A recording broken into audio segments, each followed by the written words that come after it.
And welcome back to the First and Goal podcast. My name is Lewis. Next to me, as always, is my beautiful co-host, Laraib. As we are here in 2026, Happy New Year's Day to all those who celebrate. Laraib was very excited about New Year's Day. He's been celebrating all day long. He said it's his favorite holiday of the year. Is that correct, Laraib?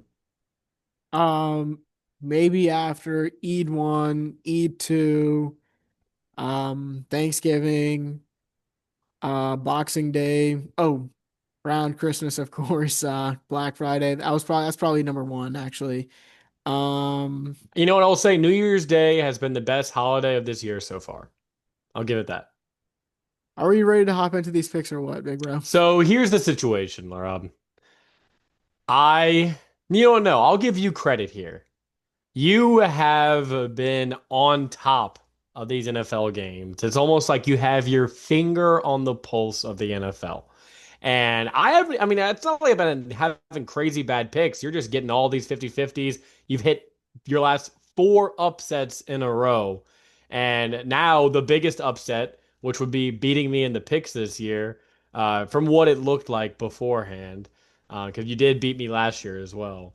Um, so this would be pretty insane. Now, I could still, with a win this week, I could still tie it. So here's what we should have discussed before we started filming, but I'm going to bring it up now. If I win this week and we tie, are we doing a tiebreaker, or would you want to just, double or nothing the playoffs? Because I we can't don't. just do nothing. Well, I don't think we're gonna tie this week if we take into account our best bets as well. But if we do Well, this week end it doesn't up matter if we tie. I mean, you're going to win. Oh You're up yeah. one. I'm Yeah. talking about for the Oh, we're talking about this season. overall season, yeah. Yeah. Um, Honestly, we could just do a little rock, paper, scissors action, flip a coin Hell action. no. What What would you want to do? I would rather count up the games. Count them up the whole season long. Whoever has picked All the more points games, every single all the week. points. Yeah. Okay, Because sure. you had a few weeks early on in the season. Well, I think I saw a four in there. Okay. So, Oh, okay. So you want to rig it for yourself. Oh, okay, okay. I'd like to Um, hear the other option besides flip a coin or how pure about who? How chance. about who had the longest streak of upsets in a row? How about that? What? Like, Oh, I think okay, that's a now good you're one. Yeah, this yeah. is as easy as it gets. Who picked more games right all season long? I might have to go back and crunch the numbers. We'll figure something out for sure. Okay, so there will be a resolution and we will present Hey, that how to about you you. win this week, big bro? Then I we'll see the worry thing about is it. I'm bringing this up now because I know I'm going to win this week. So I'm getting the cart in front of the elephant or whatever the thing is. I'm getting this Mm. out of the way now so we can clear up the air. But speaking of, this is the final regular season week of the 2025-2026 NFL season. If you were to rate this year so far on a scale of 1 to 10, what would you give it, Rob? I would give it a solid seven. I mean, a lot of really good weeks. The big gripe you would have is prime time. Games really have not lived up to the hype, minus, one or two games here and there. But besides that, just a really fantastic season. A lot of parity. I think you and I can agree. There hasn't been one team who's been jumping out. And so that has been really fun to see. And then a lot of young rising quarterbacks, which has also been great to see. If you would have talked about all these old heads retiring the past, 4 or 5 seasons, and us talking about, well, who's going to come and take that mantle, I think we see a lot of clear candidates for that now. And it's interesting because in our last episode, when we talked about the top five teams, there was a clear argument against each every team. They all had their big Achilles heel, like what's holding them back this year? What are they not successful at? And you can make that case for all these teams. So every week the roller coaster keeps on going. There's been crazy upsets this year, crazy changes in the standings. So we are here for our final episode. There's three games this week that really matter for seeding. Basically, there's two win in your end division games, and then there's a win and you're the one seed, lose, and you potentially fall to the six in the NFC. So we're going to go ahead and start with the first Saturday game. We have two Saturday games. We have the Carolina Panthers traveling to Tampa to face the Bucks. Buccaneers favored by 3. These two teams played 2 weeks ago, which Carolina won 24-21. Baker with a late game interception to seal it for the Panthers in that game. Now traveling to Tampa. And the wrinkle here, Laura, and I don't even know if we brought this up in the last episode. The wrinkle in this game is this isn't exactly winning you're in. Because even if the Buccaneers win this game, they still need Atlanta to beat New Orleans in order for them to punch their ticket in. Because if New Orleans beats Atlanta, which I think might happen, then Carolina would get in no matter what. So, first impressions on this matchup, Laura. I mean, this is a very tough game for the Buccaneers, and I don't know why they're favored by so many points, Lewis. They have been the least explosive team in the NFL post bye week. They have been, gashed on the defensive side of the ball, and I just think this team has been falling apart at the seams for the past 8 weeks, and there's no way, and I can pick this team in a must-win spot after what I've seen from them, what I've seen from Baker Mayfield. I know you're, shaking your head, but hoping I would have picked them, but they've just looked awful. Now, no one can argue that. And now you're saying, oh, they're in a big spot at home. Baker Mayfield is going to come in through the clutch like he did so much earlier in the season. But all I've seen the past couple weeks is a team who's just slowly falling apart. And I think it might be time for a change of scenery for Todd Bowles after this game. And you could also tell me this game ends at 6 o'clock on Saturday, 6 p.m. Central Time Saturday. 7 o'clock, Adam Schefter's reporting Baker Mayfield got surgery on both of his fucking shoulders done. Yeah, I have to agree with you, Rob. This Tampa team, their fall from grace, where at one point, because even, Tampa's been relevant the past few years, making the playoffs. Baker's been good, the 2 years before this, but they never had that legitimate like, oh, this team could really contend this year. But when they were 6-1 and they were beating good teams, right? They beat Houston on the road, they beat Seattle on the road, and they were putting up these crazy offensive punches. We were looking at this team saying they could pose a legitimate threat to anybody in the NFC, and the complete fall from grace after that. Losing 9 out of your last 10 games, just absolutely pathetic. And now you're in a win and you're in situation, but not even, right? Against Carolina, a team that is as pathetic as a division champ could potentially look. A minus 67 point differential for the Panthers this season. How I many? mean, huh? How many points? Okay. Um, But I mean, yeah, it was just a pitiful fall from grace for Tampa. And if they would have won last week against Miami, a game that they were favored heavily, that we both, liked, you picked them as your lock last week, and I didn't even think about it. I was like, ah, good pick, whatever, move on. But they were just embarrassed in a game they needed to win so they could avoid this weird Atlanta situation. And now it's a spot where I feel like this team's given up, Larob, and I don't see them. If Carolina goes up early in this game, I just see them giving up. There's players yelling at each other on the sideline. Todd Bowles has gone on many expletive-filled rants so far this season. That Thursday night game against Atlanta was just inexcusable for how pathetic their effort was.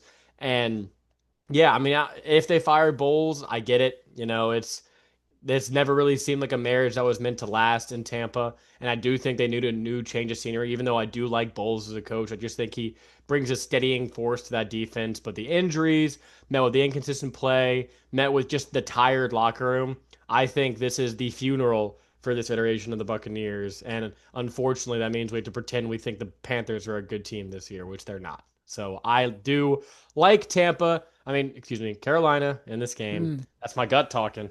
He's got to chill out. Um, no, I do like Carolina in this game. I think it's going to be lower scoring, though. I'm going to go Carolina 20 to Tampa 13. And I'm also going to roll Carolina. I think Carolina wins at 20-17 and disgustingly finds their way into the playoffs. Prove me wrong. Prove me wrong, Baker.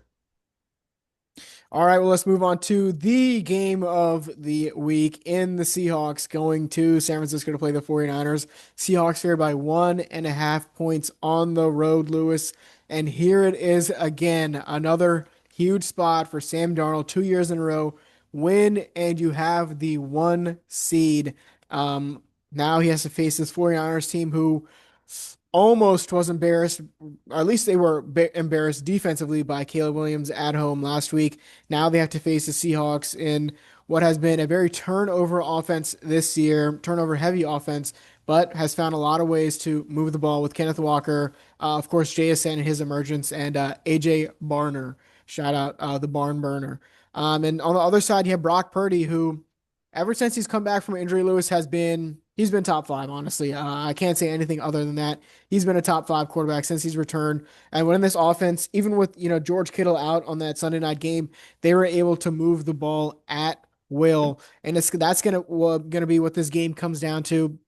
Is Brock Purdy going to be able to put up points against the Seattle defense? And then on the other side, can Sam Darnold, what sort of performance are we going to see out of him? We're going to see Pumpkin Darnold like we did first half against Carolina, or is it going to be, just enough to beat this 49ers team? So Darnold, I've had big questions about him all season. First was Pumpkin Darnold, but then he elevated, right? He became Mistletoe Darnold. And then a certain thing happened on a snowy night in December. Not really snowy. Maybe it was snowing somewhere in America, where the Rams go in. They're putting belt to ass against this sorry It Seattle was not. team. It was not that bad. Belt to ass. It looked like they were going to give up. The fans were heading for the exits. And then something clicked inside of Sam Darnold. And he rattled off a fourth quarter comeback to, put in. And what really stuck with me, Laraib, that 2 point conversion at the end. Because clearly Sam Darnold wasn't feeling it all game. And then he gets to this point where even in the comeback, there was a punt return touchdown. They weren't really throwing it a lot, but they had to get it on that last drive. Not only did he lead them all the way down the field, but he hit that 2 point conversion. I mean, layup, but he still had the confidence. He wasn't rattled by the moment. And this is a chance for him to continue to exercise these demons, not only from last year, but from all those seasons with the Jets and all the misfortune, all the failures. And now he's in a spot where you couldn't write a better script. The same exact scenario as last season, like you mentioned. Win one seed, lose.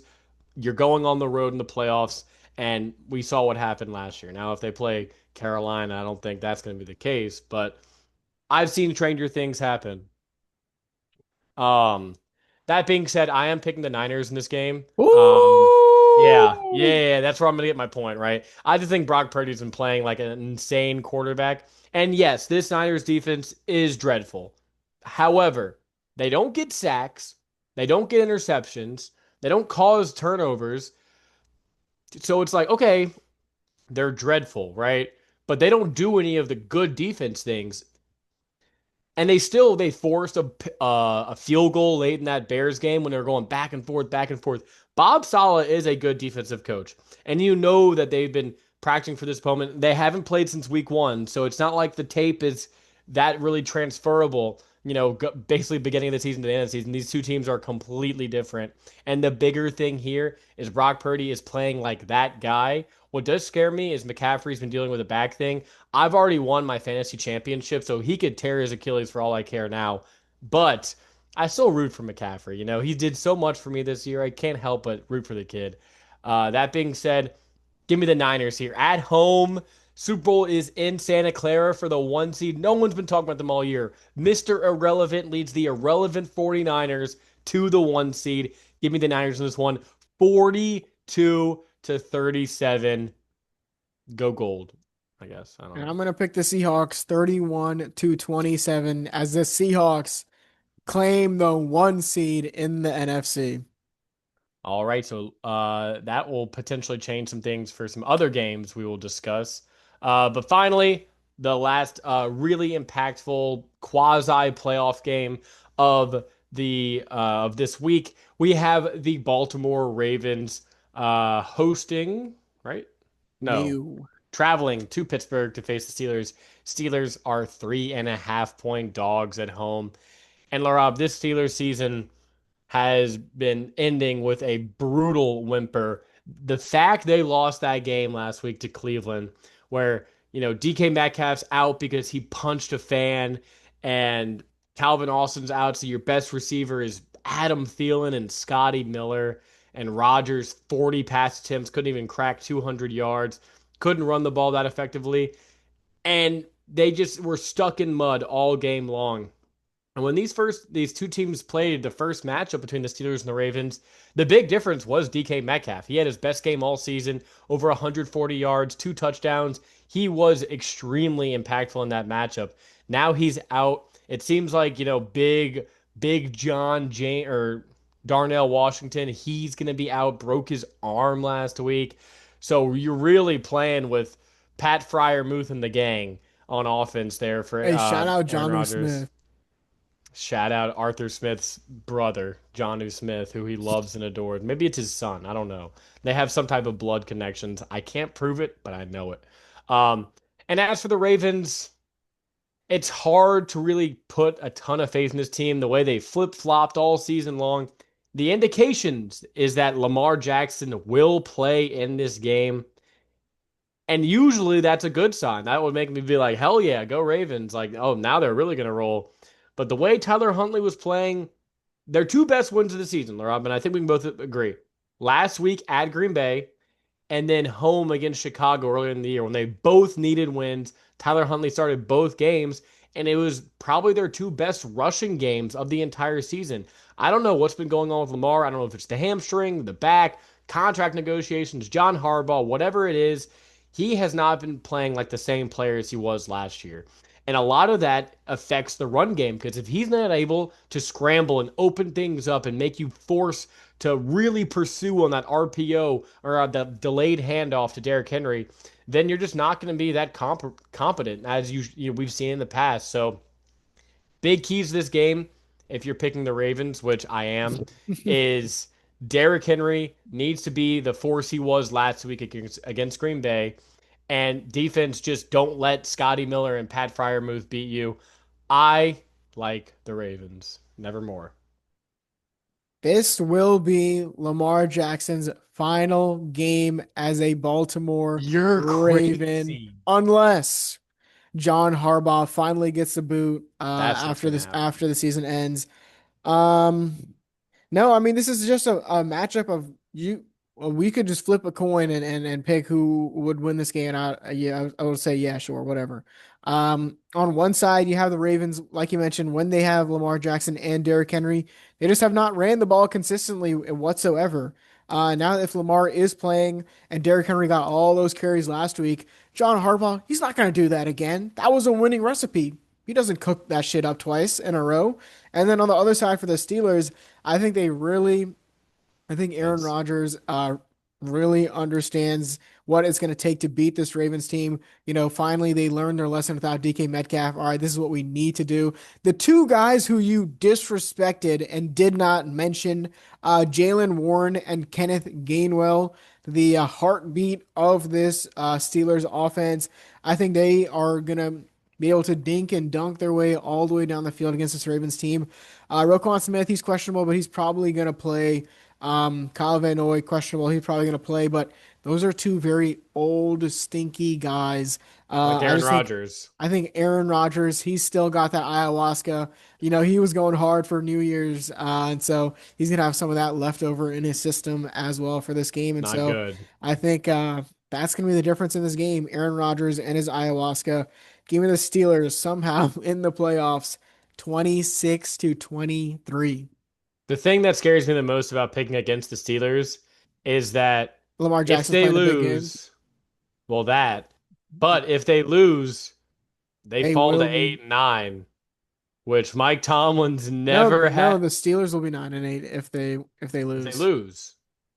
Wait, they're 9-7 right now? Yeah. Okay. So That now thing gives it's me destiny even that they more that they confidence. lose. It's because Mike Tomlin's finishing 9-8. That's what he does best. Cause hey, no losing seasons. Thank you, Tomlin. Um, you made a bold proclamation. I'll make a bold proclamation. Mike Tomlin, this will be his final game I don't think that's coaching that bold of a the take. Pittsburgh Steelers. That's a freezing cold take. Oh, bolder than, all right, yeah, it's not as bold as Lamar playing for the Dolphins next year, but sure. Hey, that is not what I said. This game, Shout out Zoolander. I think this game gets ugly early. Aaron Rodgers is looking at his non-family sitting in the crowd, thinking about all the drugs and fun that awaits him on the outside, and he's like, do I really want to go get killed in the wild card like the Steelers do every single year? Nah. Let me give my boy Lamar because they're good friends. Let me give my boy Lamar a pass for this one. So thank you, Aaron Rodgers. Thank you, Lamar Jackson. Give me the Ravens third, nope, 23-17. All right, well, that's going to wrap it up for our highlighted games, but let's quickly run through some of these Sunday games. Quick. Starting with your New Orleans Saints going to Atlanta, who pulled off a miraculous win last week. The Falcons are favored by 3.5 points. Lewis, who are you picking? I'm going with the Saints here, Laraib. I think, riding a 4 game winning streak on the road, and this game really might mean something for the divisional round or between the NFC South division race. So that's going to make it a ton of fun to watch. That's kind of what I hope Tampa wins. So just so this game has some real stakes to it, not for either team. And it'd be funny seeing which other fan base gets pissed off if the other team loses. But I am going to go with New Orleans. I just think, Atlanta, short week, end of the year, they're ready to go home. They just won their Super Bowl against the Rams to keep, get their pick a little bit worse to screw the Rams over. So I think the Saints go in. They want to end the year on a high note. Give me Shuck and the gang.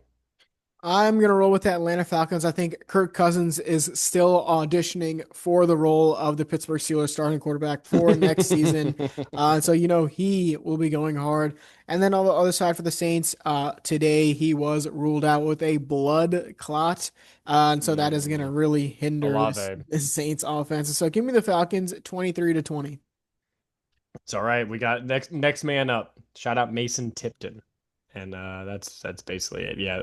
I don't know. I'm just going pure based on vibes. Next one up, Laura, we have the Cleveland Browns traveling to Cincinnati, the Battle of Ohio. Cincinnati 7.5 point favorites. Uh, Joe Flacco is still the leading passer for both these teams this season. Um, as insane as that is to say out loud. Give me the Bengals in this one. A lot to a little. I'm gonna roll with the Bengals, 28-24. I think Shador puts on a spectacular performance, bust down AP, perfect timing to end out the season.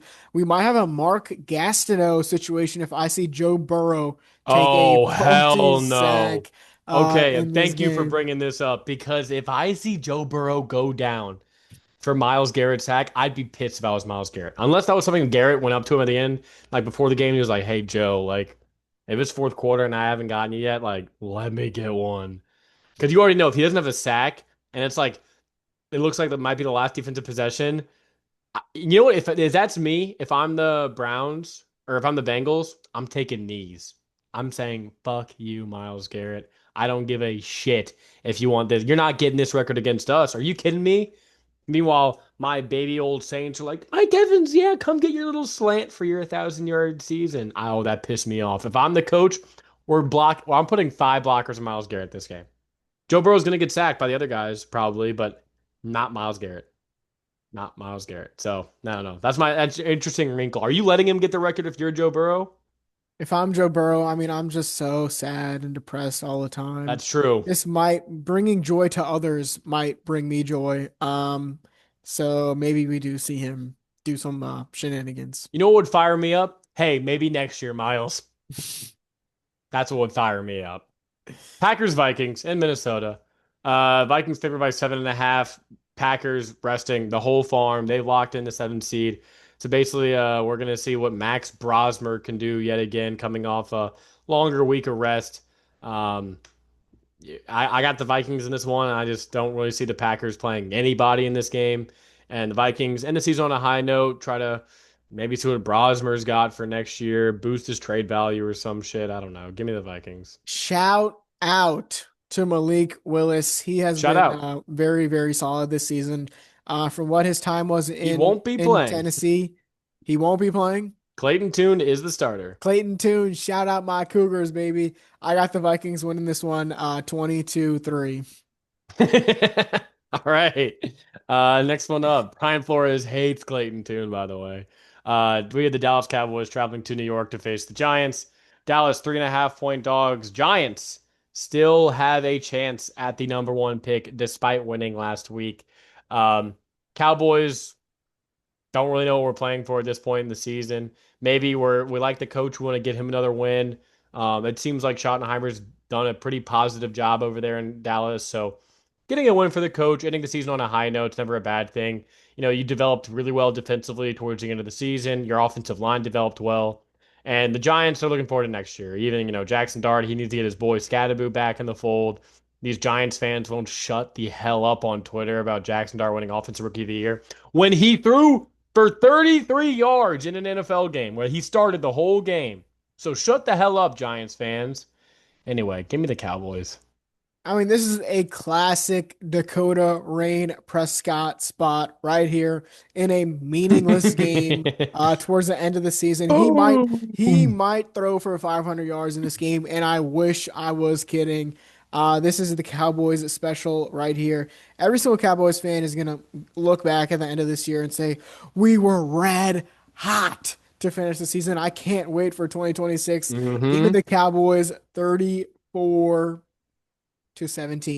Dak Prescott 518 yards away from 5,000 yards. You know he wants it. This is the perfect spot too. It's meaningless, Dak. No stakes. Come on. George Pickens, go crazy. Contract year.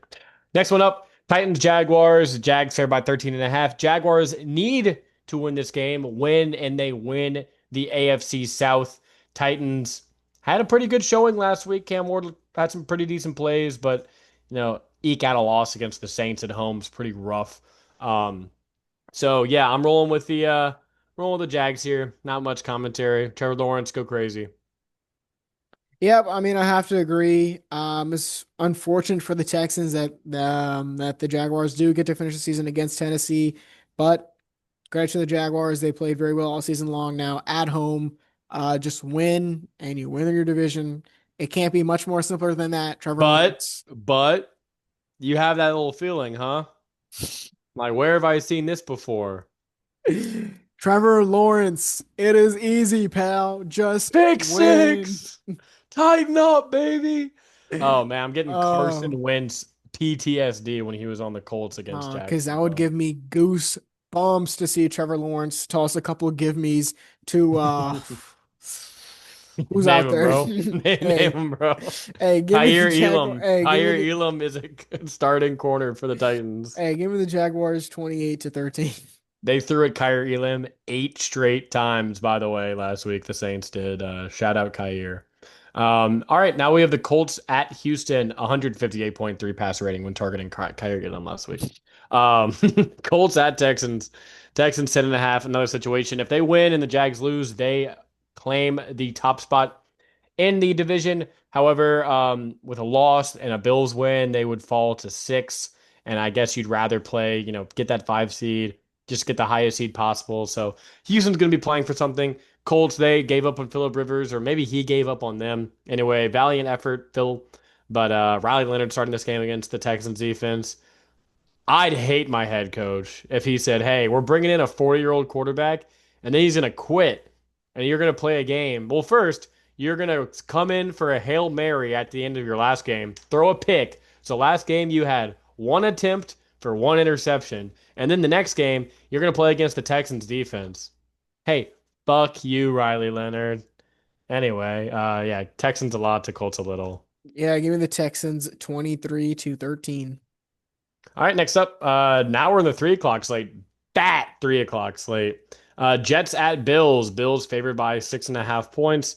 Like we mentioned, Bills could potentially get the 5 seed with the Texans loss. So that does make this game a little more interesting. If the Texans win, the Bills rest more guys. Even if this Jets team, they still have a chance at the number one overall pick. So they're trying to lose, but also if the Raiders, no, Raiders play at the same time. So they're going to be staring at that clock or at that scoreboard all game long. But Bills, let's get some positive momentum. Let's win this game and go into the playoffs on a high note. Final game in Highmark Stadium for the That's Bills. true. I'm sure as a franchise they would love to go out with a W. And you get to play the Jets, who have not gotten an interception all season long. Giving the Bills 31-13. Would be kind of fitting though if they lost on a missed kick, right? To Jets win. Just saying, that'd be very Bills-ish. Uh, Next up, we have the Lions at Chicago, in Chicago, I should say. Chicago favored by 3 points at home. And this game is you brought up this before we started filming, and I just love it. Ben Johnson, he watched as the front running, yuck it up Lions, showboating winners at the time. Hey, watch this. Ben Johnson racked up 50 points on this Bears defense. And now the script has flipped. Jared Goff looked like Jared Goof last week. And I think the Bears put it on this Detroit Lions team as they steamroll their way to a victory and go into the playoffs with some crazy momentum. Give me the Bears in this one, 53-24. I mean, this Lions defense cannot stop a nosebleed, even if they tried their hardest, even if they were Dr. Robbie from the pit. I think this Mm. Bears team goes insane, just like you were saying. Give me the Bears 42 to 20. And Bears also playing four seeding. If they win, they clinch the number two seed in the NFC. If they lose and the Eagles win, they fall to three. And you always want the highest seed possible because you never know where these teams are going to end up. So you get a two seed, potentially the number one seed loses early. Road goes through Chicago to the Super Bowl. So that's why you always want to play for that. Next up, we have the Chargers traveling to Denver to place the Broncos. Broncos win, and you're the one seed. And Chargers are already resting everybody. They don't want to put any more tape, for this Broncos team. So Broncos steamroll. Yep, I agree. Give me the Broncos 31 to 10. All right, next one up, we have the Chiefs traveling to Las Vegas to play the Raiders. I have the Chiefs in this one. I'm also going with the Chiefs 26 to 10. Now, I will say about this game, Raiders, with a loss, do clinch the number one overall pick in the NFL playoffs. So, but it'd be who's the coach right now? Isn't it Pete, interim? Oh, it's Pistol Pete. Pete. Pete doesn't want to. Oh man, Pete wants to win. This is such a Lovie Smith scenario if I've ever seen it before.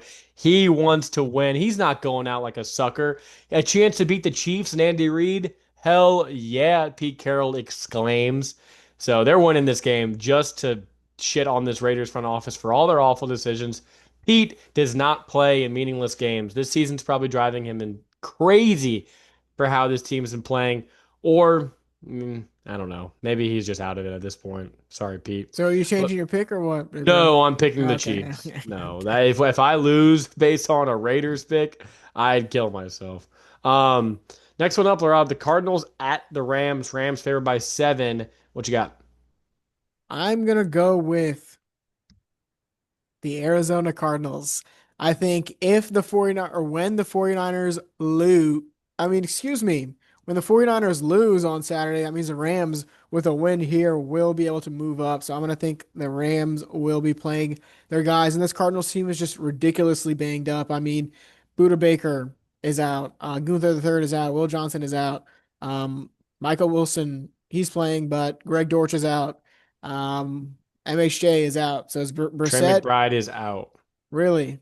No. No, I don't. I don't think so. It's just gonna be Trey McBride, Michael Wilson, and the GOAT Jacoby Brissett. But this Rams team will be playing for something. I think they find a way to win.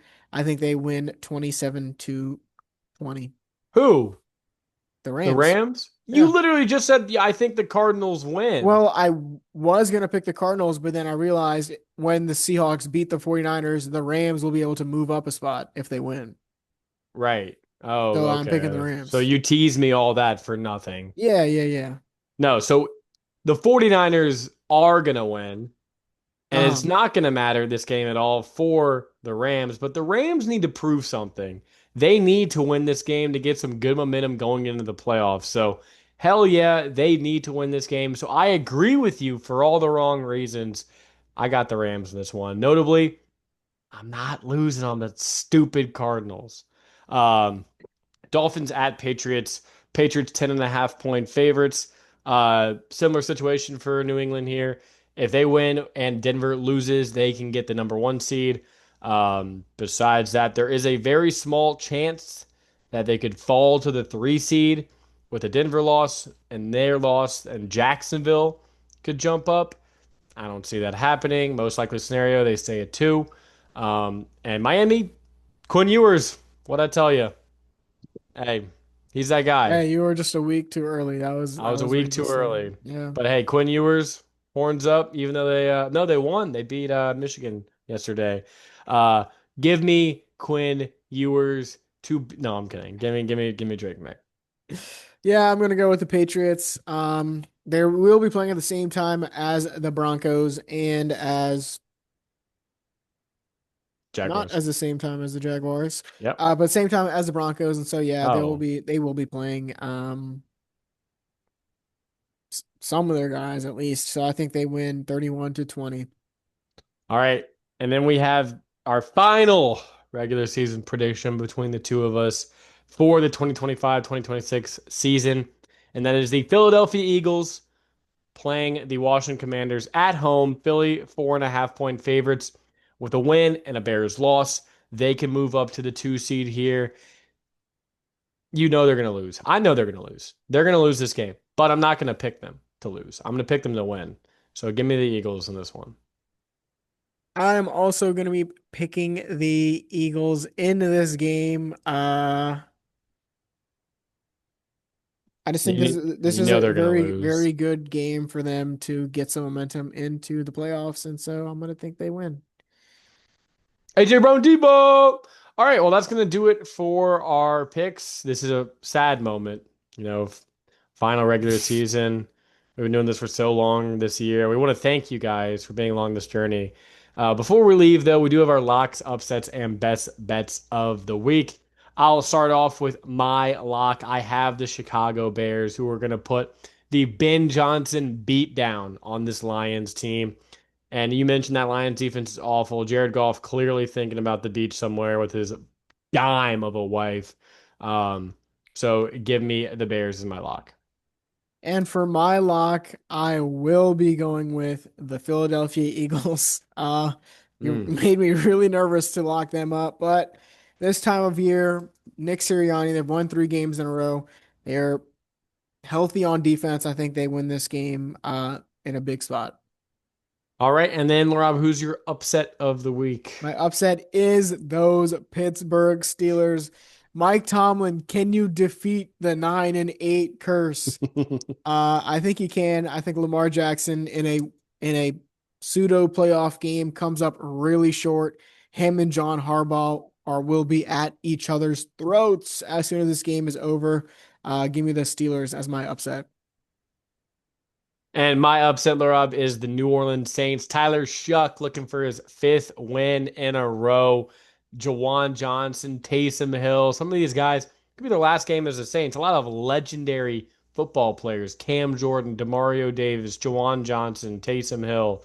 I mean, guys who have really left their marks in this league, and Tyler Shuck's going to lead them there against the damn Falcons. We're not getting swept by Atlanta. Who dat? Give me the Saints as my upset. And then, Okay, and then Laura, do you have a our best bet of best the week? bets. My best bet is your Chicago Bears -3. I do believe they will be putting belt to freaking ass to really end off this season on a high note and really stick it to Dan Campbell and those Lions.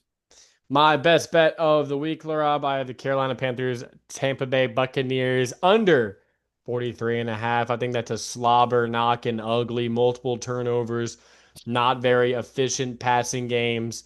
And eventually the Carolina Panthers eke out a win, but it will go under that total. Well, all right. That's it for a jam-packed season finale.